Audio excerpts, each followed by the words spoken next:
കാരുണ്യത്തിന്റെ പ്രവാചകൻ സല്ലല്ലാഹു അലൈഹി വസല്ലം തങ്ങളുടെ അരികിലേക്ക് ഒരു പെൺകുട്ടി വരികയാണ്. അല്ലാഹുവിന്റെ പ്രവാചകൻ സല്ലല്ലാഹു അലൈഹി വസല്ലം തങ്ങൾക്ക് മുന്തിരി ആ പെൺകുട്ടി കൊടുത്തു.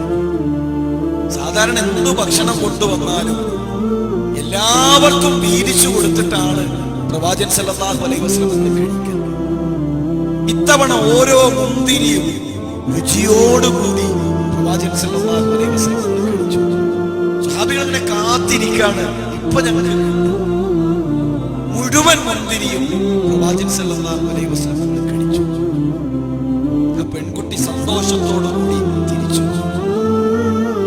അവര് പോയപ്പോ നിങ്ങൾ ചോദിക്കണം, റസൂലേ, സാധാരണ എന്തു ഭക്ഷണം കിട്ടിയാലും ഞങ്ങൾക്ക് വീതിച്ചു നൽകാതെ പ്രവാചകരെ ഞങ്ങൾ കഴിക്കാറില്ല. ഇത്തവണ എന്തേ പ്രവാചകരെ ഞങ്ങൾക്കൊന്നും മുന്തിരി നൽകാതിരുന്നത്?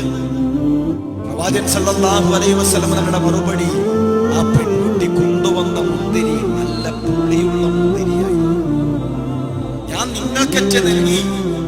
ഇടി പെണ്ണെ, അല്ലാഹുവിന്റെ പ്രവാചകന് പുളിയുള്ള മുന്തിരിയാണോ നീ കൊണ്ടുവന്നത് എന്ന് ചോദിച്ചാൽ, ആ പെൺകുട്ടിയുടെ മനസ്സു വേദനിച്ചാൽ അത് സഹിക്കാൻ കഴിയില്ല.